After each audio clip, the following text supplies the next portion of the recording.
সবাই কেমন আছেন বন্ধুরা? আশা করি সবাই ভালো আছেন। শরীরটা খুব একটা ভালো নয়, তার জন্য একদম সিম্পল আজকের রেসিপি। পেঁপেগুলোকে এইভাবে টুকরো করে নিয়েছি আর সাথে আলু একসাথে প্রেশার কুকারে সিদ্ধ করতে বসিয়ে দিয়েছি।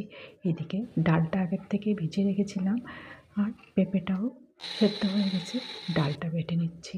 এবার এই চানা ডালের বড়া দিয়ে পেঁপে আলু একটা তরকারি করব। কড়াইতে সর্ষের তেল আর সাদা তেল দুটোই দিয়েছি।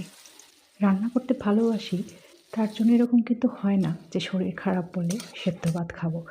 এইভাবে কিছু না কিছু একটা করে নিই। আমার হাজব্যান্ড তো একদমই সেদ্ধ ভাত খেতে ভালোবাসে না, আর আমারও ভালো লাগে না ওকে সেদ্ধ ভাত দিতে। অম্বাসে কিন্তু গোটা জিরা আর অল্প হিং দিয়েছি। এবার স্বাদ মতো বেসিক মশলাগুলো দিয়ে দিলাম, অল্প একটুখানি টমেটো দিয়েছি আর পেঁপে সেদ্ধ করা জলটা রেখে দিয়েছি, এটা দিয়ে দেবো পরে। সেদ্ধ পেঁপেগুলো দিয়ে একটু নেড়ে চেড়ে এইবার পেঁপে সেদ্ধ করা জলটা দিয়ে দেব। এগুলো কিন্তু ঝটপট হয়ে যায় আর খেতেও ভালো হয়, একটু পাতলা পাতলা হলেও ভালো লাগে।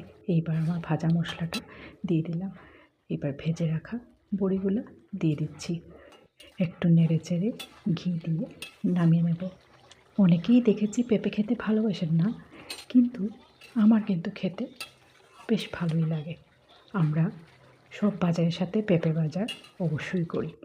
অনেককেই বলতে শুনেছি পেঁপেতে অ্যালার্জি হয়, যাদের অ্যালার্জি হয় তারা অ্যাভয়েড করলেই ভালো।